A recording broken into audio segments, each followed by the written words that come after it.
Bonjour, monsieur le journaliste. Vous êtes le secrétaire permanent ici au Butembo, vous avez été en assemblée avec les enseignants. Qu'est-ce que nous pouvons retenir de votre rencontre avec les enseignants?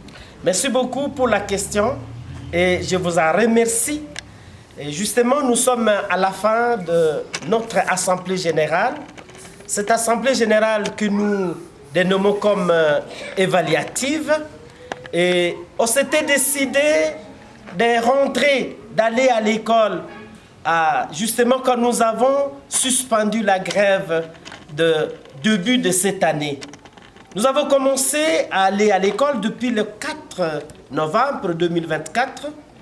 Et aujourd'hui, nous sommes en train d'évaluer cette action. Nous constatons que nous avons été à l'école et nous avons très bien presté. Et donc, c'était sous condition. Il fallait aller à l'école, commencer à aller à l'école. Et on avait dit que nous attendions la suppression des zones salariales. C'est inconcevable qu'un pays puisse avoir plusieurs zones salariales.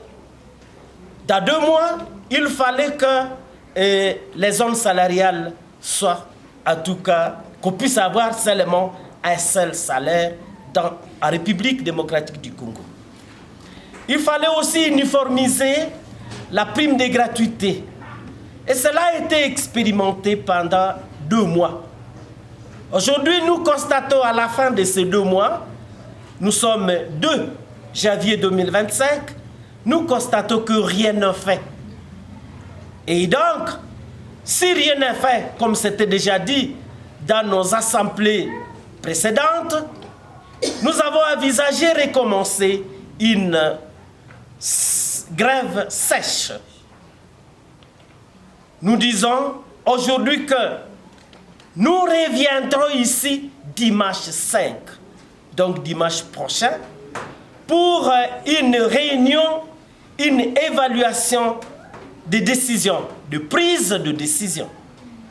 Alors, dimanche 5, les enseignants vont se prononcer pour ou contre la grève sèche qui commencerait le 6, donc lundi 6. Si les enseignants vont voir la nécessité de la grève, eh bien, nous sommes en train d'appeler les enseignants en masse, tous les enseignants, dimanche prochain, 5 janvier, à prendre part à une réunion de décision, de prise de décision pour ou contre la grève du 6 janvier 2025.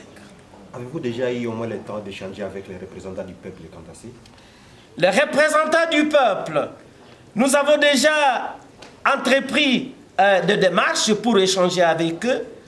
Par exemple, dans notre PV de l'Assemblée passée, nous avons adressé un message comme invitation et nous sommes en train de voir quel jour nous allons déposer ça dans leur permanence, parce que nous nous adressons surtout aux nationaux, à nos élus et nationaux.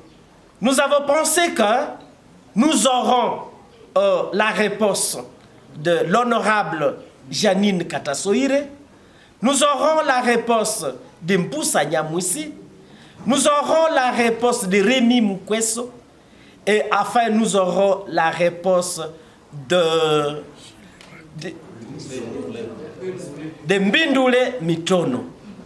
Et alors, nous allons demander une petite question tout simplement.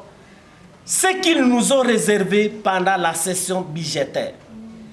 Parce qu'il est dit qu'un honorable doit restituer à sa base lorsqu'il est en vacances.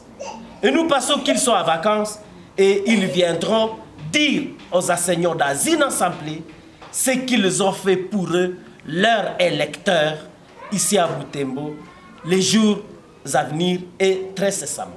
Et s'il vous demanderait peut-être de patienter 2 mois pour qu'on puisse mettre les points sur les i? Nous sommes des hommes et nous les attendons et nous répondrons très bien à cette question lorsqu'ils seront là.